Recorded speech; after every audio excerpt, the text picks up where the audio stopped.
భారీ అంచనాల మధ్య ప్రపంచవ్యాప్తంగా విడుదలై ప్రేక్షకాదరణ పొందుతున్న చిత్రమే అఖండ 2 తాండవం. అఖండ 2 తాండవం చిత్రం ఢిల్లీలో ఒక స్పెషల్ షో అయితే వేయబోతున్నారు చిత్ర యూనిట్ చెప్తున్న దాని ప్రకారంగా ప్రధాని మోదీ గారికి అఖండ 2 తాండవం సినిమాని స్పెషల్ షో వేయబోతున్నట్లుగా వారు చెప్తున్నటువంటి నేపథ్యంలో దీని మీద మనం పూర్తి స్థాయిలో విశ్లేషణ చేసుకుందాం. ప్రస్తుతం మనతో పాటున్నారు ప్రముఖ సినీ రాజకీయ విశ్లేషకులు, ప్రముఖ సీనియర్ జర్నలిస్ట్ సిఎస్ రావు గారు. వారితో మాట్లాడదాం. సార్ నమస్తే. సార్ నమస్తే.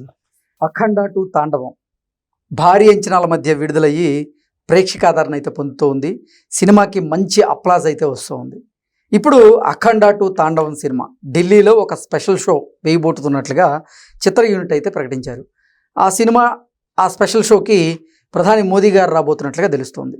ఏంటి సార్ ఈ స్పెషల్ షో ఎవరెవరికి? ఇప్పుడు అఫీషియల్గా చిత్ర యూనిటే సక్సెస్ఫుల్ మీట్లో అనౌన్స్ చేశారు. ఒక స్పెషల్ షో చేసి బీజేపీకి సంబంధించినటువంటి వాళ్ళకి అక్కడ ఢిల్లీలో మేము ప్రదర్శిస్తాము. నరేంద్ర మోడీ గారు అలాగే అమిత్ షా గారు కూడా వచ్చి ఆ సినిమాని చూస్తారు, మేము ఇన్వైట్ చేస్తామని కూడా చెప్పారు. ఇదే విషయాన్ని నేను 2-3 రోజుల క్రితం చెప్పాను. ఢిల్లీలో ఆరా తీసే అవకాశం ఉంది బీజేపీ వాళ్ళు. నరేంద్ర మోడీ గారు అలాగే అమిత్ షా గారు కూడా ఈ సినిమా చూస్తారు అని ఆ బిట్ వరకు కట్ చేసి ఎవరో ట్రోల్ చేస్తున్నారు సోషల్ మీడియాలో.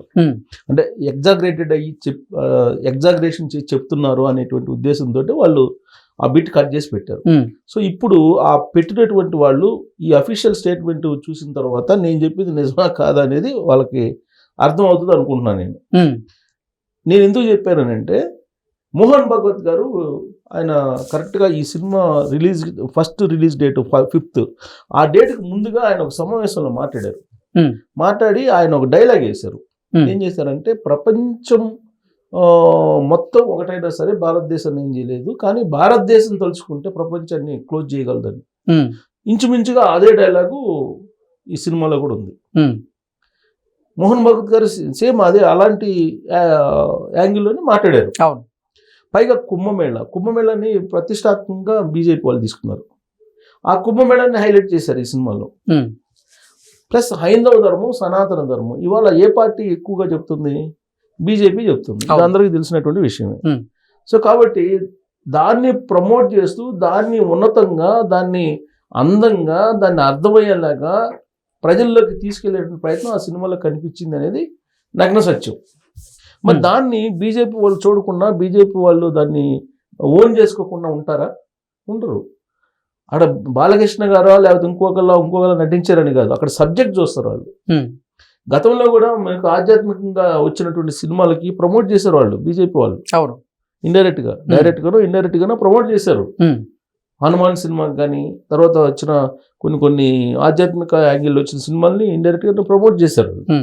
సో అందుకు నేను ఖచ్చితంగా ఇది ఢిల్లీకి రీచ్ అయ్యే అవకాశం ఉంది. ఢిల్లీలో ఈ సినిమాను చూస్తారు బీజేపీలో, నరేంద్ర మోడీ గారు అలాగే అమిత్ షా గారు చూసే అవకాశం ఉంది అని చెప్పి మనం విశ్లేషణ చేసుకోవడం జరిగింది. అవును. సో దాన్ని ఓవర్గా తీసుకునేటువంటి వాళ్ళు తీసుకున్నారు, బట్ ఇది రియాలిటీ కనిపిస్తుంది.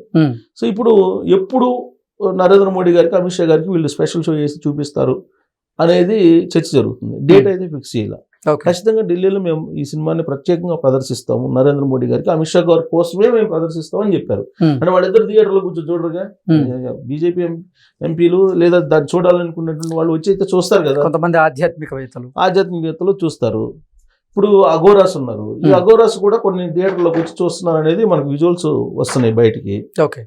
సో ఓవరాల్గా ఈ సినిమా ఏంటంటే సమాజానికి మేలు చేసేదే కానీ కీడు చేసేది అయితే లేదు కంటెంట్ దీంట్లో అనేది ఒక అభిప్రాయం. సరే అది హిట్టా పట్టా అంటే రకరకాలుగా ఎవరు దోచిన విధంగా వాళ్ళు విశ్లేషణలు చేస్తూ ఉన్నారు. బట్ కలెక్షన్స్ విషయంలోకి వచ్చేటప్పటికి వాళ్ళు ఊహించిన దానికంటే ఎక్కువ వస్తున్నాయి అని చెప్పి చిత్ర యూనిట్ భావిస్తూ ఉంది. అందుకే సక్సెస్ఫుల్ మీట్ పెట్టుకున్నారు. సక్సెస్ఫుల్ మీట్ పెట్టుకున్న తర్వాత దాంట్లో తమన్ మాట్లాడారు, బోయపాటి మాట్లాడారు, బాలయ్య గారు మాట్లాడాడు. బాలయ్య మాట్లాడుతూ ఆయన ఇదంతా కూడా దైవ కృప ఇది అని చెప్పారు. ఇదంతా దైవానికి సంబంధించిన అంశం, నాకు సంబంధం లేదు, మొత్తం దేవుడు జయించాడు నా చేతని ఆయన తన్మయత్వం చెప్తూ మాట్లాడాడు ఆయన. అయితే ఇక్కడ తమను తర్వాత చిత్ర యూనిట్లో కొంతమంది మాట్లాడుతూ ఈ సినిమా మీద కుట్ర జరిగింది అని చెప్పారు. ఫస్ట్ నుంచి మనం అదే చెబుతున్నాం, ఈ సినిమా మీద కుట్ర జరిగింది, ఎవరో చేశారు, చెన్నైలో దీని మీద కేసు వేయించారు అని చెప్పి మనం చెప్తూ వచ్చాం. ఇప్పుడు వాళ్ళు అఫీషియల్గా చెప్పారు, ఏం చెప్పారు? టాలీవుడ్లో అనైక్యత ఉంది, ఎవరికైనా గాయం తగిలితే పోయి బ్యాండేజ్ వేసి ఏదన్నా సరిచెప్పే ప్రయత్నం చేయాలి, కానీ దాన్ని మరింత ఎక్కువ చేసేవాళ్ళు ఉన్నారు అని చెప్పి తమన్ వ్యాఖ్యానించారు. తమను తర్వాత చిత్ర యూనిట్లో కొంతమంది వ్యాఖ్యానించారు. ఓకే, మరి అంత స్థాయిలో అక్కడ నన్ను అడ్డుకోకపోతే వాళ్ళు చిత్ర యూనిట్ ఆ విధంగా ఎందుకు కామెంట్ చేస్తారు? టాలీవుడ్లో అనైక్యత ఉంది, ఐక్యంగా లేరు, ఇది మంచిది కాదు, టాలీవుడ్కి మంచిది కాదు. ఎందుకంటే సమాజాన్ని జాగృతం చేసేటువంటి రంగం సినిమా రంగం, ఒక మెసేజ్ బలంగా ఇచ్చేటువంటి రంగం సినిమా రంగం. ఇలాంటి సినిమా రంగంలో అనారోగ్యకరమైనటువంటి వాతావరణం ఉంది అని చెప్పి చిత్ర యూనిట్ సక్సెస్ఫుల్ మీట్లో చెప్పారు. అంటే ఎవరో ఒకళ్ళు ఇక్కడ ఉండేటువంటి వాళ్ళల్లో కుట్ర చేసినటువంటి వాళ్ళు ఉన్నట్టే కదా, వాళ్ళు పేరు చెప్పకపోయినప్పటికీ కూడా. మరి ఎవరు చేస్తుంటారు ఆ కుట్ర అంటే ప్రత్యర్థులు చేస్తుంటారు. అది కూడా చెప్పారు, బాలయ్యకి రావాల్సినటువంటి క్రేజ్ వచ్చేసింది, ఇన్ని అడ్డంకులు పెట్టుకున్నా, ఎవరైతే క్రేజ్ రాకూడదు అనుకుంటున్నారో వాళ్ళు కుట్రలు చేశారు అని చెప్పారు. ఈ సినిమాలు ఆగిపోవటం, సినిమాలను ఆలోచనగా ఆపేసడం అనేది కుట్రే. లేదంటే ఇప్పుడు ఆ సినిమాకి సంబంధించి ఎప్పుడు హీరోస్ ఇంటర్నేషనల్, అలాగే ఈ 14 రీల్స్ వాళ్ళు సినిమాలు ఎప్పుడు తీశారు? 1 నేను ఒక్కడిని, అలాగే ఆగడు అనే సినిమా మహేష్ బాబు తోటి ఎన్ని సంవత్సరాల క్రితం తీశారు. అన్ని సంవత్సరాల నుంచి ఫైనాన్షియల్ డిస్ప్యూట్స్ ఉంటే పరిష్కరించుకోకుండా కేవలం అఖండ సినిమా తాండవం రిలీజ్ అప్పుడే ఎందుకు తీసుకురావాలి? ప్లస్ చెన్నై హైకోర్టులు ఎందుకు వేయాలి? అసలు హీరోస్ ఇంటర్నేషనల్ అనేది అది బాలీవుడ్ కి సంబంధించినటువంటి సంస్థ. సార్, ఇది రాజకీయ పరమైనటువంటి కుట్ర లేదంటే ఆధిపత్య పోరులో జరిగినటువంటి కుట్రగా భావించవచ్చా? ఇప్పుడు చిత్ర యూనిట్ చెప్తున్న దాని ప్రకారం టాలీవుడ్ లో ఉన్నటువంటి అంతర్గత విభేదాల కారణంగానే ఇది జరిగింది అనేటువంటి ఒపీనియన్ వాళ్ళు వ్యక్తం చేశారు. ఓకే, ఇక్కడ టాలీవుడ్ లో ఉన్న అనారోగ్యకరమైనటువంటి వాతావరణం, ఒకళ్ళ మీద ఆధిపత్యం ఒకటి, ఒక సినిమా బాగుంటే రెండో వాళ్ళు తట్టుకోలేని పరిస్థితి. పైగా ఈయన 50 సంవత్సరాల నుంచి అన్స్టాపబుల్ గా కెరీర్ ని కంటిన్యూ చేస్తున్నారు. ఈ మధ్యలో 50 సంవత్సరాల పాటు హీరోగా చలామణి అవుతూ హీరోగా ప్రజాదరణ పొందుతున్నటువంటి హీరోగా బాలకృష్ణకి సంబంధించిన ఫంక్షన్లు కూడా చేశారు. ఇప్పుడు ఆయన తీసినటువంటి సినిమాలేమో హిట్ అవుతున్నాయి వరుసగా. అఖండ, తర్వాత సింహ, తర్వాత అఖండ 1, లెజెండ్, ఈ సినిమాలన్నీ వరుసగా మార్కెట్ పెరుగుతుంది. ఆయన వయసు పెరిగే కొద్ది ఆయనకి మార్కెట్ పెరుగుతుంది సినిమా ఇండస్ట్రీలో. అది తట్టుకోలేనటువంటి టీం కొంతమంది ఉన్నారు అనే యాంగిల్లో మాట్లాడారు వాళ్ళు చిత్ర యూనిట్. ఓకే, వాళ్ళు ఎవరు ఏంటి అనేది మనం చెప్పవసరలా, ఎవరికి ఊహ ప్రకారం వాళ్ళు ఆలోచించుకోవచ్చు. ఎందుకంటే బాలకృష్ణకి ఎవరు అపోనెంట్, బాలకృష్ణ సినిమా రిలీజ్ అయ్యేటప్పుడు అది ఫెయిల్ కావాలనో, లేదంటే అది బాగలేదనో, లేదంటే అది రేటింగ్ సర్ప్రైజ్ చేస్తూ ఇచ్చేటువంటి వాళ్ళు ఎవరు అనేది అది ఓపెన్ సీక్రెట్, అందరికి తెలిసిందే. సో కాబట్టి ఇలాంటి అనారోగ్య పోటీ అవసరమా టాలీవుడ్కి? రాబోయే రోజుల్లో మరింత చీప్ అవుతుంది. కాబట్టి ఇలాంటి యాటిట్యూడ్ మానుకోండి అని ఒక హితవు పలికారు. హితవు పలుకుతూ ఇదంతా దైవ కృప, ఎవరిని అడ్డుకున్నా కానీ దైవం ఎవరికి ఏది ఇస్తుందో అదే ఇస్తుంది అని చెప్పి చాలా కొంచెం అగ్రెసివ్గా మాట్లాడినట్టు నేను విన్నాను. టెక్స్ట్లో కూడా ఇవాళ వచ్చిందని, పేపర్లో కూడా వచ్చింది వాళ్ళు మాట్లాడింది. అంటే వాళ్ళ చిత్ర యూనిట్ ఈ సినిమాని విడుదల చేయడానికి ఎంత కష్టపడ్డారనేది వాళ్ళ మాటల్లో అర్థమవుతుంది. సరే, అది 5వ తారీఖు రిలీజ్ చేయడానికి అడ్డంకులు ఎదుర్కొన్నా, 12వ తారీఖు రిలీజ్కి అడ్డుకోలేకపోయారుగా. అయినా అడ్డుకునే ప్రయత్నం చేశారు. ఇప్పుడు ప్రీమియర్ షో వద్దని చెప్పి పిటిషన్ వేశారు, ఎవరో పెంచినటువంటి ధరలు కుదరదని చెప్పి ఇంకోటి పిటిషన్ వేశారు. వీటన్నింటి అడ్డంకుల్ని మొత్తాన్ని అధిగమించేసి సండే 80 సంవత్సరాల ముసలోళ్ళ దగ్గర నుంచి దాదాపుగా ఊహ తెలిసినటువంటి యంగ్స్టర్స్ ఉంటారు, టీనేజర్స్, వాళ్ళు కూడా థియేటర్లో కనపడ్డారు. ఓకే, ఫ్యామిలీస్ వచ్చి చూసినటువంటి దృశ్యాలు నేను చూశాను సోషల్ మీడియాలో వస్తుంటే. నేనైతే చూడలేదు ఇంతవరకు, బట్ నేను విజువల్స్ చూసా. అక్కడ థియేటర్కి పోయినటువంటి మల్టీప్లెక్స్లో షూట్ చేసి వాళ్ళే సోషల్ మీడియాలో పెట్టారు. సో అది చూస్తుంటే ఈ సినిమాకి డే 1 కనిపించినటువంటి క్రేజ్ కంటే కూడా డే బై డే పెరుగుతుంది క్రేజ్.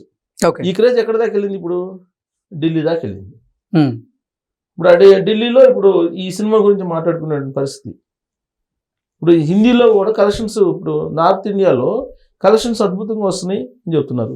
ఇప్పుడు RSS కానీ, లేదంటే బజరంగ దళ్ కానీ, విశ్వ హిందూ పరిషత్ కానీ, బీజేపీ వాళ్ళు కానీ, బీజేపీ అనుబంధ సంస్థలు కానీ, లేదంటే బీజేపీ సింపథైజర్స్ కానీ, వాళ్ళ అభిమానులు కానీ, లేదా బీజేపీకి సంబంధించిన పార్టీ క్యాడర్ కానీ ఇదంతా ఆ సినిమాని ఓన్ చేసుకుంటున్నారు.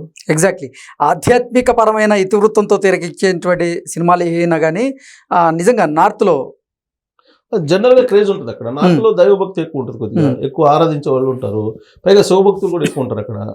సో ఈ క్రమంలో డెఫినెట్ గా ఆ సినిమాకి సంబంధించి క్రేజ్ డే బై డే పెరుగుతుంది. ఇప్పుడు డే 1 రోజు ఉన్నటువంటి దానికంటే కూడా డే బై డే కొంచెం క్రేజ్ పెరుగుతుంది. పైగా దానికి తగ్గట్టు మీకు సంక్రాంతి దాకా అసలు ఏ సినిమాలు లేవు, పాపులర్ హీరోలు నటించిన సినిమాలు ఏమీ లేవు.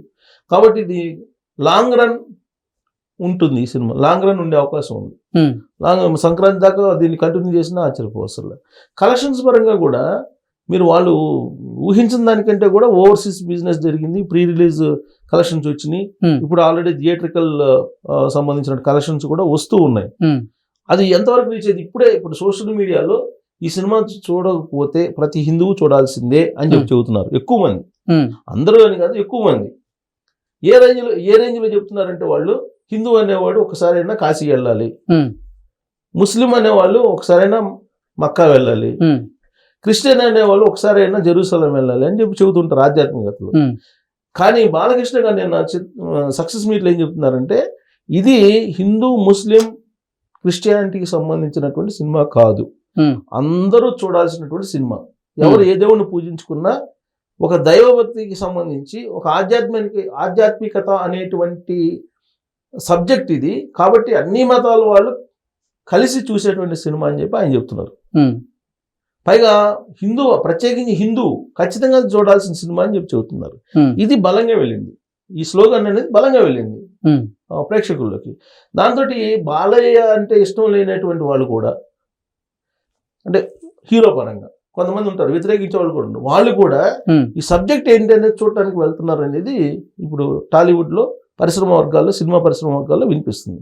సో ఇదే ఫ్లో కంటిన్యూ అయితే వాళ్ళు ఊహించినటువంటి విధంగా ఇది సక్సెస్ అయ్యేటువంటి అవకాశం ఉంది. ప్లస్ నరేంద్ర మోడీ గారు, అమిత్ షా గారు వాళ్ళు వచ్చి ఆ సినిమాని చూడటం, ప్రీమియర్ షో అక్కడ స్పెషల్ షో వేస్తూ ఉంటున్నారు.